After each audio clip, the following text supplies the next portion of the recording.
예, 안녕하십니까. 서울에 살고 있는 김사모 형제라고 합니다. 사진이 나왔는데요. 저는 올해 나이가 44살이고요.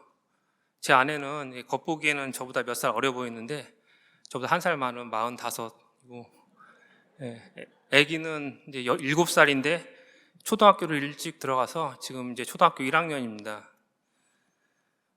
저는 교회에 온 거는 한 9년 정도 된 것 같습니다. 9년 정도 전에 교회에 왔고, 처음에는 와이프를 설득했는데 와이프가 안 오겠다고 해서 저 혼자 다니다가 나중에 이제 설득이 돼서 이제 와이프랑 같이 다니게 됐습니다. 그러면서 2015년도에 간증을 한번 했었습니다. 저는 이제 제가 그 7년 전에 간증한 거를 다 잊어버리셨을 줄 알았는데, 오늘 아침에 그 친한 분들한테 오후에 간증한다고 하니까 다들 그걸 기억하고 계시더라고요. 왜 또 하냐고. 그래서 사실은 굉장히 부담이 됩니다. 간증을 잘하든 못하든 한 번씩은 누구나 다 하는 거잖아요. 근데 제가 간증을 잘 못하면 간증도 못하는 사람을 왜 두 번이나 세웠냐, 이런 말이 나올 수 있기 때문에 부담이 되는데, 제가 그 한 계기가 있는데, 한 3년 전쯤에 제 직업은 그 공무원이고, 공무원 중에 그 구치소에서 교도관을 일하고 있습니다. 오늘 아침 설교에도 그 범죄자들, 감옥에 갇혀 있는 범죄자들 얘기가 나왔는데, 진짜 그 범죄자들을 가까이에서 여러분들이 곁으로 가지 못하도록, 도망가지 못하도록 잘 지켜보고 감시하고 하는 일을 하고 있습니다.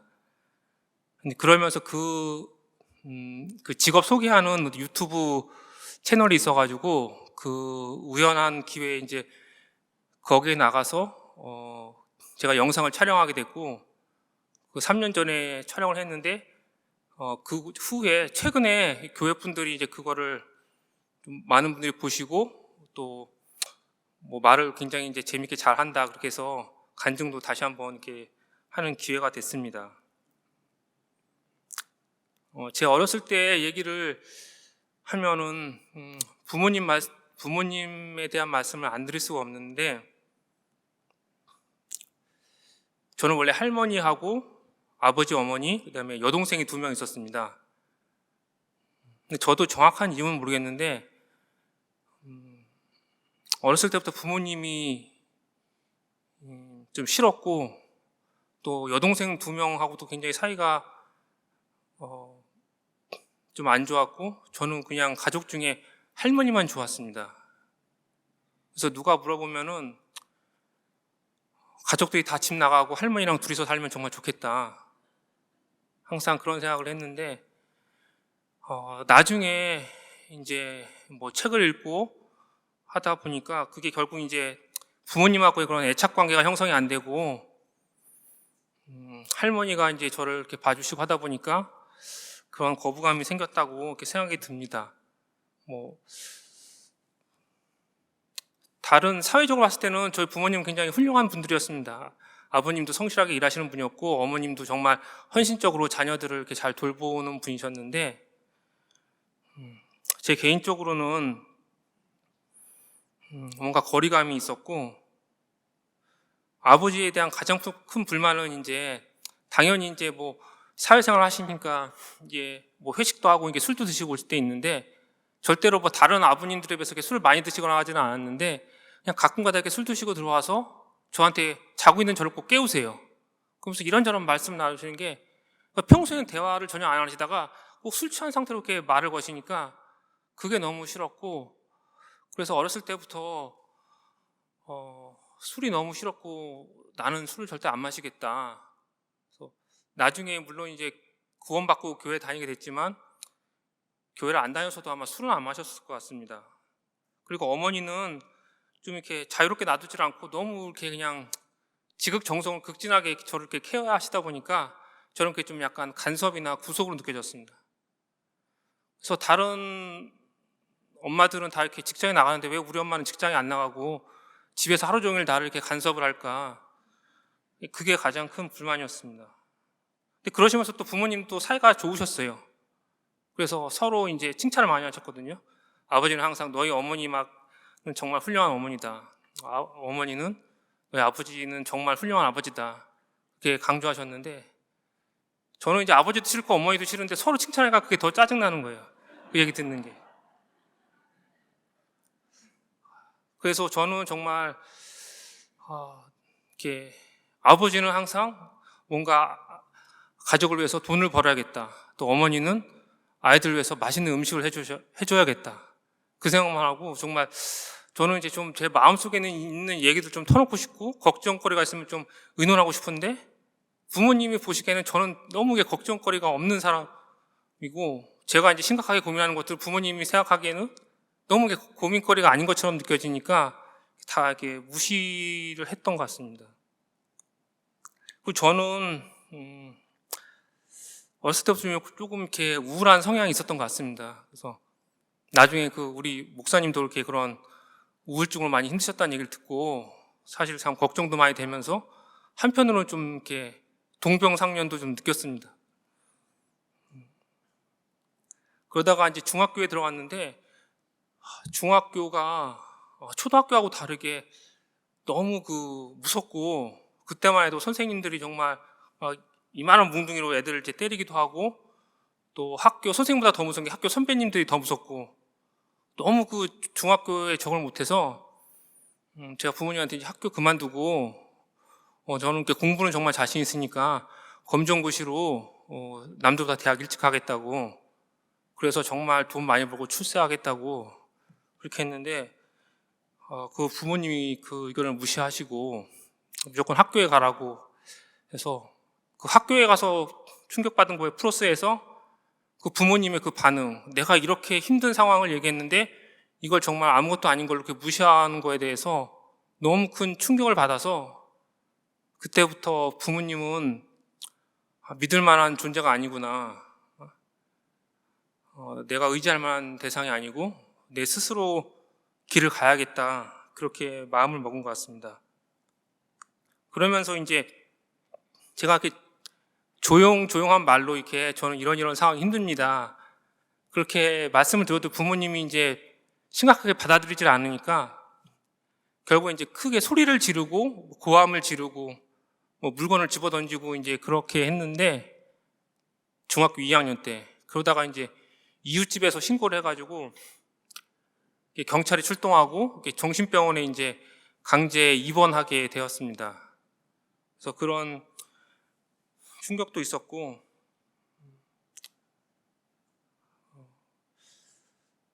그러던 차에 14살 때 복음을 듣고 구원을 받게 됐습니다. 그리고 그 14살 92년도 지금 30년 전인데 그때 분명한 복음을 듣고 그 후로 구원의 문제에 대해서는 또 구원의 확신에 대해서는 전혀 흔들림이 없었는데 문제는 이제 그때 구원받고 갔던 교회가 굉장히 기복신앙이 심한 교회였습니다. 그래서 구원은 받았지만 굉장히 혼란스러웠습니다. 그리고 나중에 이제 20살이 넘어서 그 교회가 정말 잘못됐다는 걸 깨닫고 어떤 이제 선교 단체를 찾아갔는데 그 선교 단체는 그 정반대 성향으로 굉장히 율법적인 그런 선교 단체였습니다. 그래서 사실 기복적인 신앙, 율법주의적인 그런 신앙, 그 모든 것들이 저를 더 이렇게 혼란스럽게 했고 다행히 그 구원에 관한 확신은 있었기 때문에 버텼다고 생각합니다. 만약에 구원의 문제까지 더 헷갈렸으면은 아마 더 괴롭지 않을까 생각이 듭니다. 그래서 부모님에 대한 그런 분노가 너무 많이 들고 또 의욕이 상실되고 미래가 너무 막막했어요. 그리고 미래에 대해서 부모님과 의논하고 싶은데 부모님은 이렇게 평소에 말이 없으시다가 뭔가 딱 예를 들면은 대학교를 어느 학교를 가고 어느 과를 간다고 했을 때 어떤 부모님들은 이제 굉장히 어렸을 때부터 얘기를 하잖아요. 너는 의사가 돼야 된다. 너는 변호사가 돼야 된다. 어렸을 때부터 그런 거에 대해서 말씀하시는 분들이 있는데 저희 부모님은 1절 말씀이 없으시다가 그래서 부모님은 아무 말이 없으니까 나한테 관심이 없나? 그냥 내가 스스로 길을 정해야 되나 보다 하고 내 혼자서 딱 정해놓으면은 그때 가서 대학교 뭐 원서 넣기 직전에 너는 이렇게 해라. 그때 갖다 말씀하시니까 그게 너무 이렇게 화가 나고 그러다 보니까 이게 부모님이 나중에 또 내가 뭘 계획해도 어떤 또 반대를 하실지 모르니까 그게 예측이 안 되니까 미리 말씀해 주시면 뭔가 내가 설명을 하고 할 텐데 대응을 할 텐데 그게 안 되니까 너무 혼란스럽고 그래서 모든 삶의 의욕을 잃고 이렇게 집에만 있었던 것 같습니다. 그래서 나는 이렇게 구원을 받았는데 구원받은 사람이 왜 인생을 이렇게 살 수밖에 없을까? 그리고 그런 생각도 했습니다. 왜 이렇게 구원을 빨리 주셨을까? 14살 때. 어차피 이렇게 혼란스럽게 살 거 그냥 세상에서 더 이렇게 자유롭게 살다가 뒤늦게 구원받았으면은 더 낫지 않았을까? 그런 생각도 하고 그러면서 좀 마음에 두려웠던 게 성경에 보면 욥기가 있잖아요. 그 어느 날 세상적으로 많은 걸 가진 사람이 그렇게 많은 걸 다 잃는 상황이 나에게도 일어나면 어떨까? 어떻게 될까? 나는 그 상황에서 감사하는 욥이 도저히 이해가 안 됐고 또 나한테 그런 상황이 일어날까 봐 너무나도 괴로웠습니다. 또 두려웠습니다. 그리고 그 미래가 정말 걱정되었습니다. 그 또 하나 제가 공부를 잘했기 때문에 가끔 어른들이 그런 말씀 하세요. 내 동창 중에 누구는 학교 다닐 때 공부 잘했는데 나중에 별 볼일 얻게 됐다. 그런 얘기를 가끔 들으면은 나도 나중에 어른이 돼서 저런 대화의 주인공이 되진 않을까? 그 두 가지 두려움이 있었는데 결국에는 그게 현실로 다 일어났습니다. 집안이 경제적으로도 좀 많이 어려워지고 저도 계속 부모님하고 갈등을 겪다 보니까 취직도 제대로 못하고 굉장히 어려움을 겪고 그런 상황에서 우울증에 가서 그러니까 우울증에 관한 책도 많이 읽고 병원도 다니고 약도 많이 먹고 했는데 저한테는 좀 큰 도움이 되진 않았던 것 같습니다. 그렇게 어려운 시간을 보내면서 결혼도 했고 그러니까 결혼하니까 결혼 전에는 이제 결혼 못한 게 되게 속상했는데 결혼하고 나니까 결혼 못한 거보다도 사실 더 큰 문제가 생긴 게 이제 안정된 직업도 없고 여러 가지 상황이 더 이렇게 힘들었습니다. 그리고 또 이제 저는 이제 제 인생이 그때 실패했다고 생각을 하고 이 실패를 만회할 수 있는 길은 빨리 결혼하고 그 자녀를 많이 낳아서 자녀를 이제 성공시키면은 내 인생 실패한 게 만회가 될 수 있겠다. 그런 생각을 가지고 했는데 결혼 후에도 조금 많이 힘들었습니다. 그러다가 2015년도에 간신히 이제 공무원 시험을 합격을 했고 근데 공무원 시험 보기 전에 제가 이제 이 자리에서 간증을 하고 굉장히 어려운 상황이 있습니다. 그리고 공무원 시험 받고 또 결혼했는데 아기가 안 생기는 상황이 참 힘든 상황입니다. 하지만 이제 감사하고 받아들이고 살겠습니다. 그렇게 2015년 5월 달에 간증을 했는데 간증하고 나서 바로 이제 몇 달 후에 공무원 시험도 합격을 하고 또 바로 몇 달 후에 또 시험관으로 아기가 이제 쌍둥이가 임신이 돼서 그 아기도 이제 생기고 참 기뻤습니다. 그래서 그때 이제 간증하고 나서 이렇게 일이 잘 풀렸기 때문에 이번에도 간증하고 나면 좋은 일 있지 않을까 그런 기대를 하고 있습니다. 저는 제 인생이 너무 실패한 게 너무 한스럽기 때문에 이 한을 만회하기 위해서는 한을 풀기 위해서는 자녀를 한 10명쯤 낳아서 성공시켜야 된다 그런 생각을 가지고 있었거든요.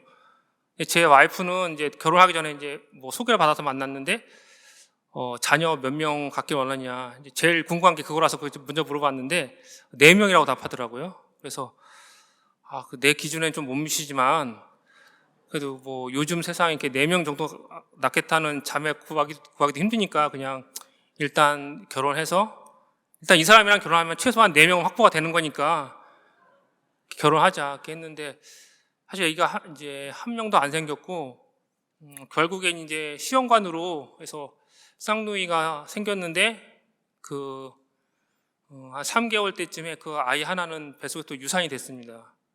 그리고 지금 택수를 낳고 나서 한 2년 후에 그 시험관을 한 번 더 했는데 그 2번째 시험관은 실패를 했습니다. 그래서 결국엔 이제 애기 하나만 남았는데 제 기준으로 보자면은 목표치의 10% 달성이고 와이프 기준으로 보자면은 25% 달성인데 그런 것들도 결국 이제 이 모든 것들을 내가 이렇게 내려놓고 받아들여야지만 그게 내 마음에 참 평안이 오고 그게 하나님 뜻이라는 것을 알게 되었습니다. 제가 교회에 와서 목사님 말씀 중에 뭐 다 좋았지만 특히 좋았던 말씀이 그 토탈 트루스라는 말씀이거든요. 그러니까 구원뿐만 아니라 삶의 모든 부분에 있어서 그 진리를 우리가 알고 또 그 진리를 또 자녀들한테 가르쳐야 된다. 그 말씀을 듣고 많은 감명을 받았고 우리 인생 상황에서도 힘든 것을 그러니까 잘 받아들이고 감사할 수 있을 때 그것이 바로 이렇게 성화된 삶이고 그 욥이 그런 상황에서도 감사할 수 있던 것이 아닌가 하는 생각이 들었습니다. 교회에서 뭐 오늘도 목사님께서 그 많은 책을 소개해 주셨지만 많은 책자 소개해 주시고 또 많은 동영상도 소개해 주시잖아요. 제가 가장 마음에 와닿았던 그 자료가 그 어둠 속의 등불이라는 그 3시간짜리 동영상이었습니다. 뭐 여기 계신 분들은 안 보신 분이 없겠지만 우리 그 믿음의 그 선조들이 어떻게 그 힘든 상황에서 신앙생활을 했고 지금 현재 우리가 처한 상황은 정말 그것보다는 나은 상황이고 그런 우리 마음의 참된 평안은 상황이 좋았을 때 오는 것이 아니라 내가 정말 최악의 상황을 감수하고 있었을 때 내가 최악의 상황을 감수하고 있다면 상황이 좋든 나쁘든 그것을 받아들일 수가 있기 때문에 최악의 상황을 감수하면서 살자. 또 그러다 보면 하나님께서 최악의 상황은 또 피해 주실 수도 있다. 항상 그런 생각을 가지고 살고 있습니다.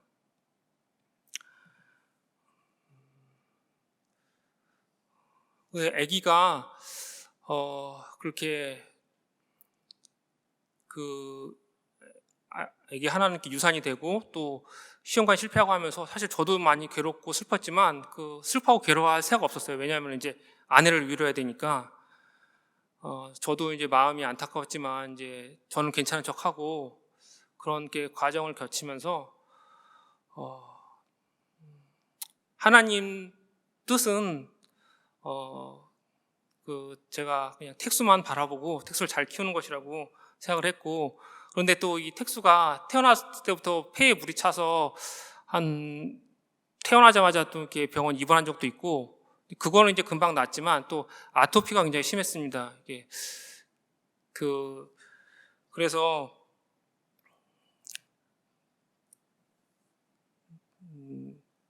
아토피가 정말 심할 때는 그 온몸에 이제 막 피가 나고 아기들은 이제 잠을 많이 자잖아요. 근데 잠을 자면은 한 10분, 20분 정도 한 10분 정도 잠을 자면은 또 깹니다. 너무 가렵고 해서. 그래서 밤새도록 아기가 이제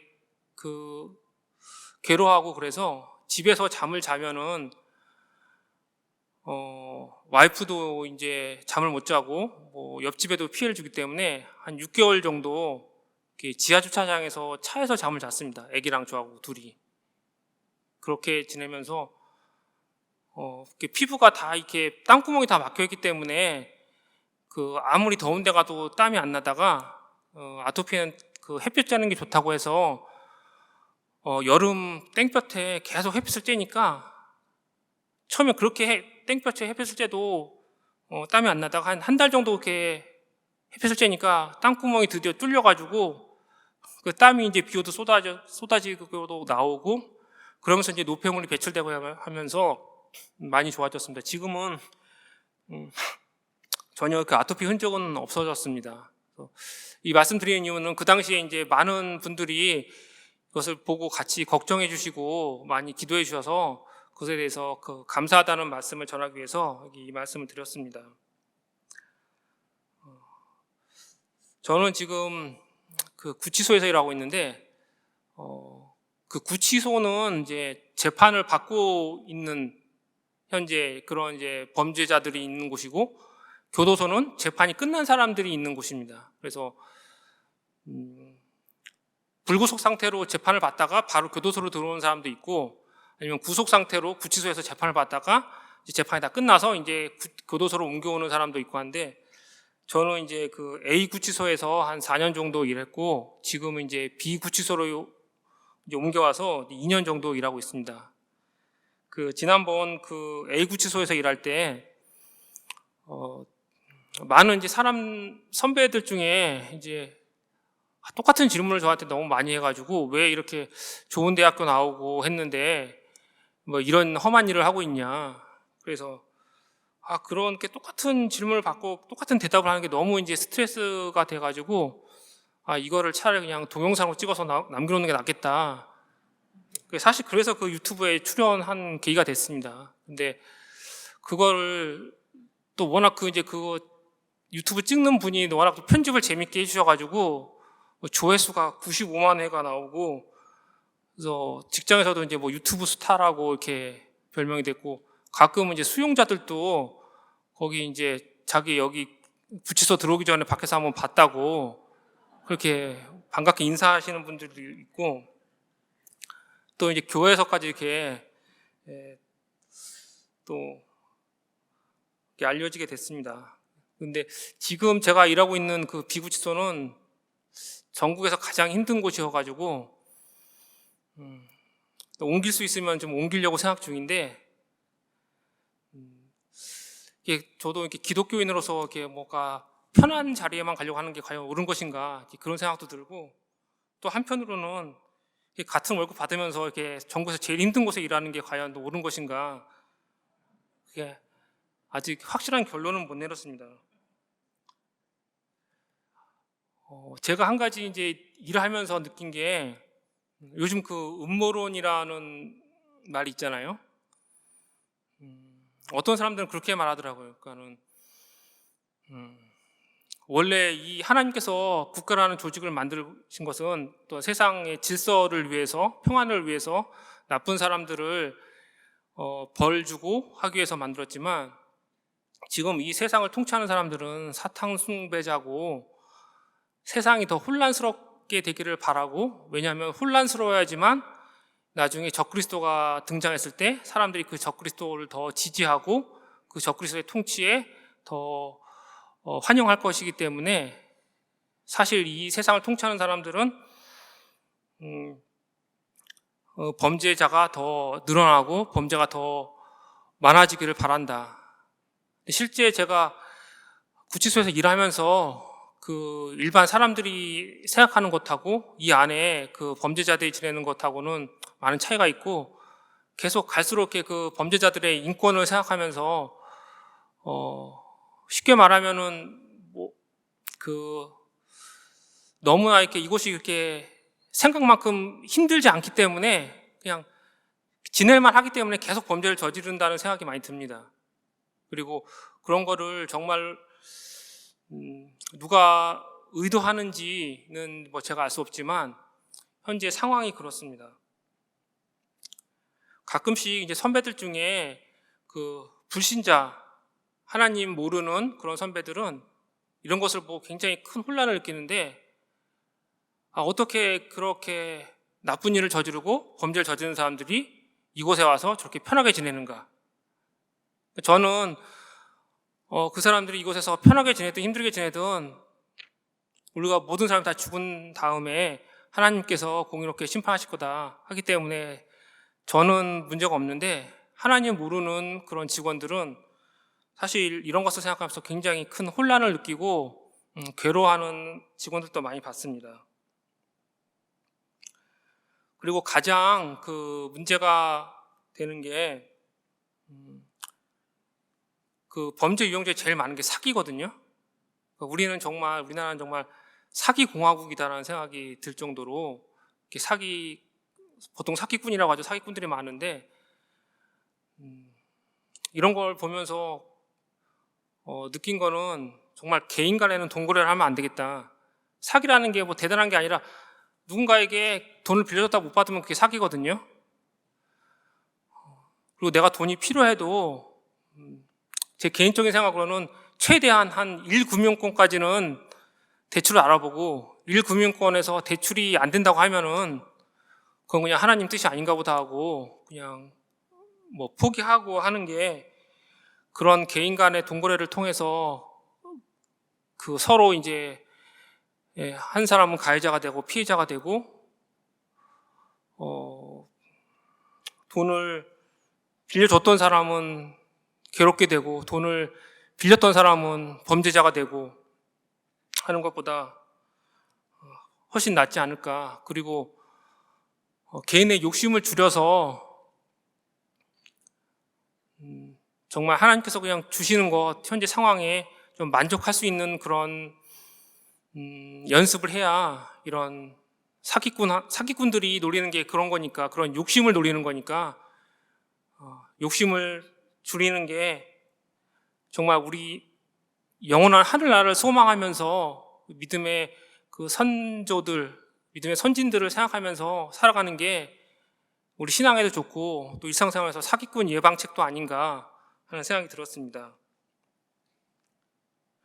그 범죄자들 중에서 굉장히 그 어렸을 때 부모에게 학대받은 범죄자들이 많습니다. 그런 부모한테 학대받은 범죄자들은 흉악범이 되는 경우가 많이 있습니다. 뭐 연쇄살인범이라든지 그렇게 부모한테 학대받은 사람들이 많고, 그 반대로 이렇게 부모가 굉장히 이렇게 쉽게 말해서 이렇게 모든 걸 허용적으로 원하는 거 다 들어주고 이렇게 오냐오냐 키웠던 경우는 흉악범죄자는 안 되는데, 세상에서는 뭐 사소한 일로 뭐 그냥 뭐 경찰서에서 행패 부렸다든지 동사무소에서 행패 부렸다든지 그런 사소한 작은 벌로 들어오는데, 여기 들어와서 또 그렇게 때를 쓰고 이렇게 행패를 부리고 합니다. 그래서 예를 들면은 뭐 자녀들이 부모님한테 뭐 사달라고 했다가 뭐 장난감 같은 거 사달라고 했다가 안 사주면 막 자지러지게 울고 막 자리에 들어놓고 하잖아요. 그런 거를 부모님이 계속 들어주다 보면은 그게 나중에 성인 돼서도, 범죄자가 돼서도, 여기 구치소 교도소에 들어와서도 교도관한테 계속 이거 해달라 저거 해달라, 그러다 안 해주면은 이제 때를 쓰는 게 이제 손톱깎이를 삼키고 그 퐁퐁을 마시고 그렇게 됩니다. 그래서 이런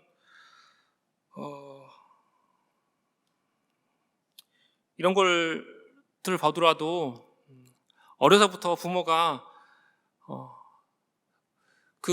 처음에는 이제 아겼을 때 부모가 모든 걸 다 해주잖아요. 그러면 이렇게 너무 좋지만, 그 아이가 바보가 아닌 이상 조금만 나이가 들어도 그걸 알아요. 이 세상은 내가 모든 걸 내 마음대로 할 수 없다는 거를. 그런데 부모가 어디까지가 허용되는 거고 어디부터는 허용 안 되는 거고 그걸 기준이 명확하게 제시해 주지 않으면은 그때부터 그게 굉장히 혼란스럽고 굉장히 세상이 많이 두렵게 됩니다. 미래가 두렵게 되고.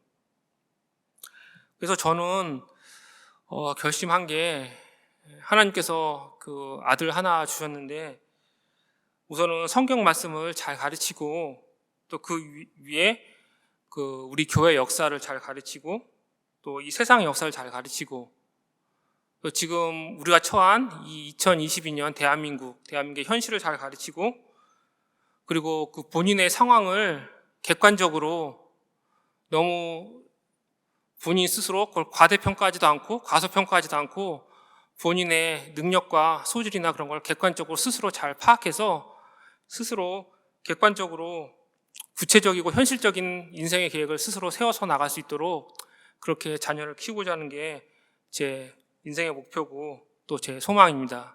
그리고 조금 더 이제 제 직장의 여유나 아니면 이제 자녀 양육에 좀 여유가 생긴다면은 더 이렇게 교회를 위해서도 많이 이렇게 봉사하고 또 많은 분들을 조금이라도 이렇게 돕기 위해서 이렇게 열심히 살도록 하겠습니다. 제 그 7년 전 간증은 유튜브에 김사모 간증이라고 치면은 나오고요. 그리고 그 유튜브 내용은 김사모 교도관이라고 치면은 이렇게 조금 더 그런 교도관 생활에 있어서 좀 자세한 얘기들이 있습니다.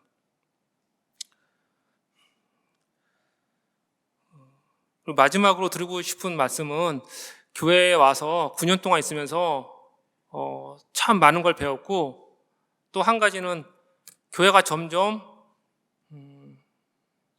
그 목사님 말씀은 그때도 9년 전에도 좋았고 지금도 좋았지만 변함없이 좋지만 그 교회 성도들이 그 제가 처음 왔을 때 9년 전에는 좀 약간 스펙트럼이 다양했거든요. 그러니까 정말 그 목사님 말씀을 잘 이해하는 분들도 있었고 목사님 말씀 중에 극히 일부분만 딱 그 믿고 와가지고 그 교제 나누다 보면 너무 좀 안 맞는 분들이 있었는데 여러 가지 이제 교회 뭐 사건도 있었고 또 세상적으로 코로나도 있고 하면서 굉장히 많이 이렇게 정화되고 그런 훌륭한 분들만 남아서 사실 저 개인적으로는 그 옛날에는 우리 정동수 목사님 설교 좀 들어봐라 그 말은 자신 있겠지만 우리 교회 한번 와봐라 그 말을 자신 있게 못했습니다 옛날에는.